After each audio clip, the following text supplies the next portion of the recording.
हम नहीं डरते, सिर्फ ओनली भगवान से डरते हैं, किसी दुनियादारी से नहीं डरते। कहाँ से आए, कहाँ से आए आप? मैं पंजाब अमृतसर से। अच्छा, और नाम क्या है आपका? मधु खन्ना।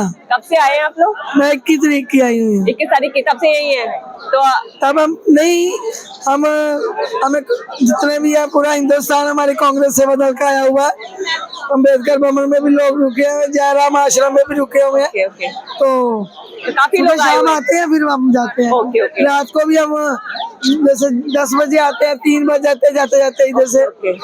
जैसे किसी को चोट लगी, दवाई देना, किसी को कुछ, तो कांग्रेस सेवा में उतरती है। तो आप लोग मतलब आप खुश हैं क्योंकि इस्तीफा हो चुका है? आप लोग की डिमांड थी इस्तीफा, तो इस्तीफा हो चुका है, तो अभी आगे क्या? आगे का क्या? इस्तीफा थोड़ी होता है। इतने बच्चों की जान ली भाई, घर के बच्चों की कैसे पाला, कैसे पोसा है, कितने बच्चे जवान, कितने अच्छे बच्चे। तो कहाँ तक सरकार है जी?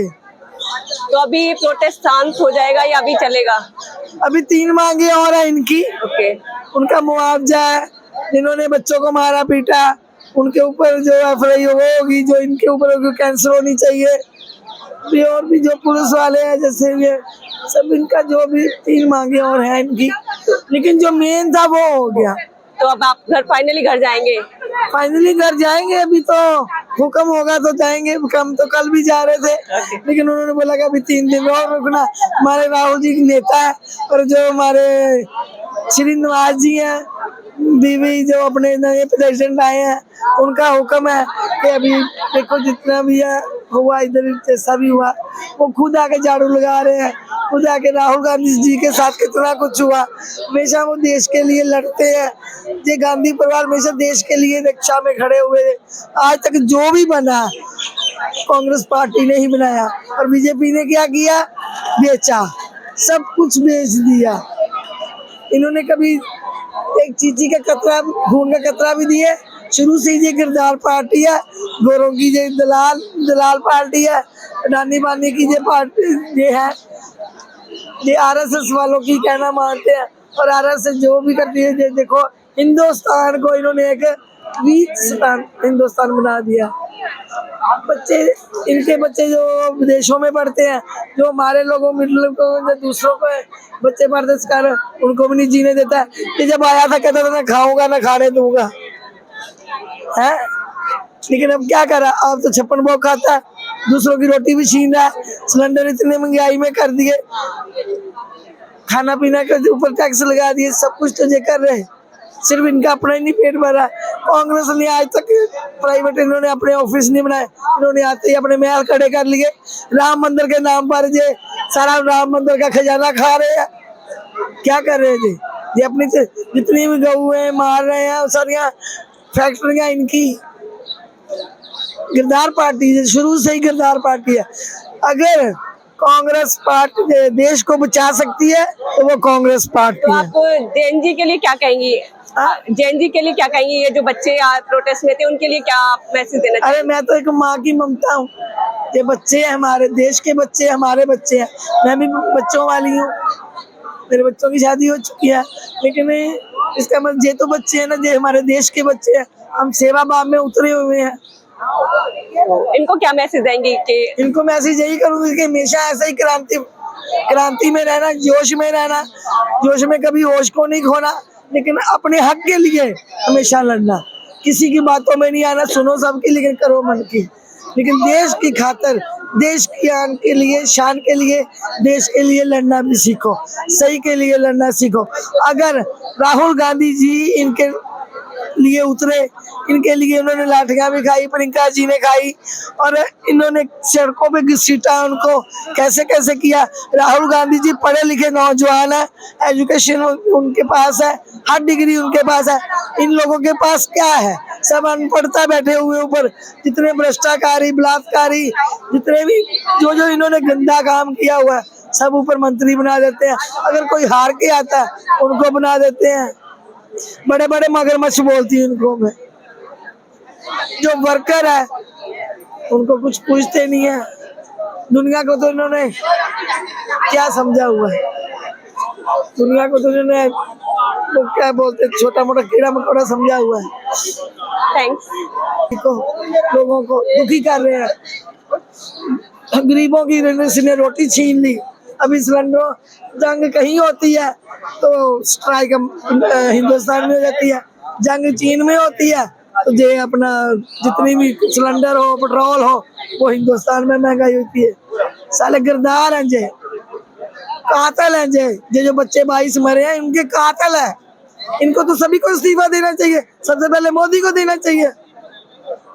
जो गोदी मीडिया इन्होंने खरीदी हुई है, जज मंत्री सब इन्होंने खरीदे हुई है।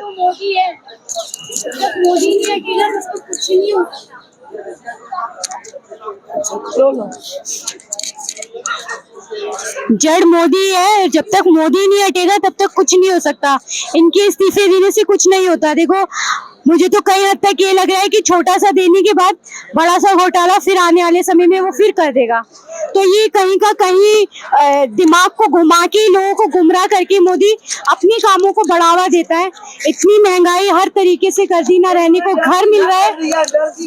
हाँ, लोगों की झुग्गियां तोड़ दी, क्या क्या तबाही मचा रहा है। जब तक मोदी नहीं हटेगा तब तक देश का भविष्य कुछ भी नहीं है, कहीं से कहीं तक कुछ है ही नहीं। और सरकार भी गिरती जा रही है और यहाँ तक कि लोगों में भी गरीबी का इतना देखने को मिल रहा है। ना रोडों पे लोग दुकान लगा सकते, पहले तो छोटी मोटी रेडी पटरी लगा के अपना गुजारा कर रहे थे, अब तो वो भी नहीं है। मोदी ने जहां तक है देश का डाउन से डाउन लेके आ गया है।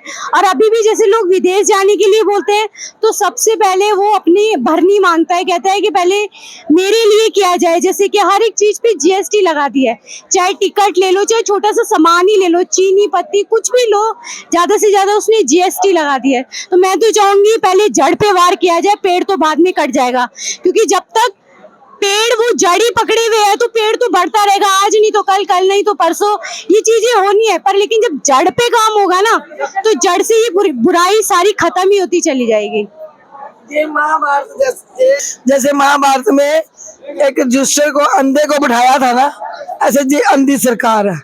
ऐसे दुर्योधन ने जैसे बोला था ना कि मैं ही सारा कुछ मालूम हूँ, भगवान ने उसको कितना समझाया था कि इसको 5 बिगाई दे दीजिए, नहीं वो कहता सारा ही मेरा। तो महाभारत में 100 इन्होंने अपना गवाया और कितना कुछ हुआ। भगवान ने एक मैसेज दिया था, ये भी एक मैसेज है, ये भी एक मैसेज है। महाभारत जैसा ही काम है। अभी देखो पूरे जथेबंदियां उतरी, वकील उतरे, जितनी देर वो नहीं उतरे तो तब तक ये अंधे बन के बैठे हुए थे, 3 घरों में एसीओ में देख रहे थे, सबको दे रहे, बच्चे मार रहे थे, बच्चों का बुरा हाल थी। हमें मालूम, जैसे बच्चों को देखा रोना आता था। आज जितनी भी मेरे को बाइट ली, मेरा तो पहले रोना निकलता था, बाद में अभी 2-3 थोड़ा मजबूत हुआ मन थोड़ा सा। देखो जो सिख बंदी आई हमारी पंजाब से आई पूरे, तो तब ये डर के मारे इन्होंने इस्तीफा दिया कि अब जो सिख बंदी है, हमारे गुरु गोविंद सिंह जी ने सरकार को इनको फौज बनाया था हमारे हिंदुओं के लिए। ये हमारी फौज है, असली फौज ये है। ये जो क्रांति शुरुआत हुआ है और आज हम बहुत ज्यादा खुश हैं। और आज तो हम यही कहेंगे, डीजे वाले बाबू सारा डीजे चला दे। तो आज हम बहुत खुश हैं कि जो सरकार कल तक ये कह रहे थे कि हम लोग जो है झुकेंगे नहीं, आज वो झुक चुके हैं। और इसीलिए बहुत खुश है क्योंकि आज युवा शक्ति ने अपना जो है ताकत दिखाया और जेनजी जो रील वाले जेनजी कहते थे, आज रियल लाइफ में हीरो बन गए हैं। रील तो आखिरकार मोदी जी को भी बनाना पड़ा, वो भी रात के बाद। हाँ एकदम एग्जैक्ट, वो भी हेलो फ्रेंड्स। तो ऐसा लग रहा था मोदी जी हम आपका फ्रेंड नहीं है, हम आपको बताते चले, हम आपका फ्रेंड नहीं है। आप मानेंगे प्रधानमंत्री जी है, हम चाहते हैं कि अगला इस्तीफा आप देके आप चला जाइए, हम यही चाहते हैं। हम इसीलिए कह रहे हैं कि प्रधानमंत्री जी का इस्तीफा की बारी है। ये तो धर्मेंद्र प्रधान बस एक जाति था। लेकिन आप हैं कहाँ से? मैं असम की रहने वाली हूँ। आपके पड़ोस में मणिपुर है, उस पे भी मैं वही कह रही हूँ, मणिपुर का नाम लेते सारे ना मेरे खून खोलने लग जाते हैं कि मणिपुर का हाल बेहाल है। और मणिपुर के अंदर सरकार को तुरंत एक्शन लेना चाहिए, मणिपुर शांत करना चाहिए। मणिपुर की वादियां जो है चल रहा है, जिस वादियों से ठंडी हवा आया करते थे, आज उस वादियों से जो है आग जल रहा है। तो उस मणिपुर की तरफ भी ध्यान दे और मणिपुर का जल्द के जल्द मणिपुर का मुद्दा शांत करे। मेरी मणिपुर में भी जेएनजी जल रहा है, मेरी मणिपुर में भी जेएनजी का भविष्य खराब हो रहा है। तो आज जो है मणिपुर की तरफ भी ध्यान दें, नहीं तो हम मणिपुर के लिए फिर से रोड पे आएंगे। क्या हर वो कानून, हर वो नए चीज के लिए जेएनजी को रोड पे आना पड़ेगा? क्यों नहीं आना पड़ेगा? क्योंकि ये लोग सुधरने वाले नहीं है। जब तक मोदी जी का इस्तीफा नहीं होगा तो मुझे तो लगता है कि आना ही पड़ेगा। अगर सुधर जाए तो ठीक है, नहीं तो ये जेएनजी का ताकत है जो रील में काम कर जाते हैं। आपने देखा होगा। हाँ, वही मैं कह रही हूँ, इनको जो है पहले जब तक सड़कों पे नहीं आया तब तक बात नहीं बना, तो इसीलिए मैं कह रही हूँ रोड पे आए, और रोड पे आने की बात कमाल किया है। आपने देखा होगा जेएनजी ने क्या किया, बैरिकेड लगाए, बैरिकेड को भी उठा के लेके चले गए, पानी डाला तो डांस करने लग गए। तो इस तरीके से, लेकिन दिल्ली पुलिस का थैंक्स है कि अगर दिल्ली पुलिस हमें दौड़ा के नहीं मारते ना, तो जो सोए हुए जिसका जमीर था वो नहीं जगते। तो जग गया है, इसलिए तो दिल्ली पुलिस को थैंक्स बनते हैं। और मैं ये कह रही हूँ कि जो आज देश के अंदर एक इतिहास रचा जा रहा है, जो सरकार को घमंड था कि हमारे में तो इस्तीफा होता ही नहीं है, लेकिन ये शुरुआत है। आगे सारी जनता को ये बात समझना पड़ेगा कि हिंदू, मुसलमान, सिख, ईसाई तमाम मुद्दे से ऊपर उठ के हमें अपने मुद्दे पे आना पड़ेगा, तभी और ज्यादा हमें जीत मिलेगी। लेकिन ये सरकार जब तक रहेगी तो जेएनजी करेंगे क्या? फ्यूचर कैसे बनेंगे? हर 6 महीने पे कुछ नया मुद्दा आ जाएगा।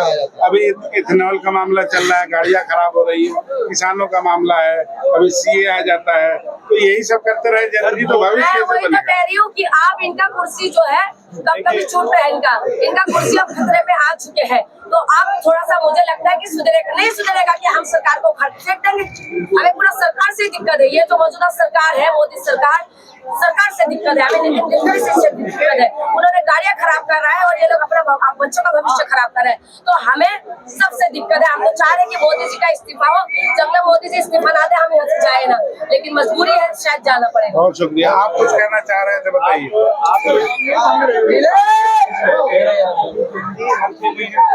आ गया तो जेएनजी कैसे रिएक्ट करेगा?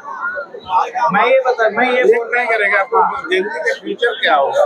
इसी में रहेंगे, रोड पे लाठी खाते रहेंगे। जेएनजी को ये पता है, ठीक है, कि उनको अपना फ्यूचर कैसे बनाना है, कैसे नहीं, ठीक है। देखिए, ऐसा है कि अगर ऐसे मुद्दे अगर देश भर के स्तर पे आते हैं तो इसमें आंदोलन होना बहुत जरूरी है। अपना फ्यूचर लोग बना रहे हैं, लेकिन जब संविधान से बाहर जाकर के, जब कॉन्स्टिट्यूशन से बाहर जाकर के अगर कोई चीज करी जाएगी तो हर तरीके का इंसान उस चीज पे रिएक्ट करेगा ही करेगा। इथेनॉल का मुद्दा आ रहा है, या किसी भी चीज का मुद्दा आ रहा है। अब इथेनॉल का मुद्दा आ रहा है, मान लीजिए उससे जितने भी लोग ग्रसित हैं, कम से कम उनको ये पता तो चला कि आवाज उठानी कैसे है। 12 साल से सो रहे थे सारे के सारे लोग, किसी को कुछ नहीं पता था। ये दम्भी सरकार, ये अहंकार में डूबे हुए थे कि हमें जो मन करेगा हम वो करेंगे, हमें जो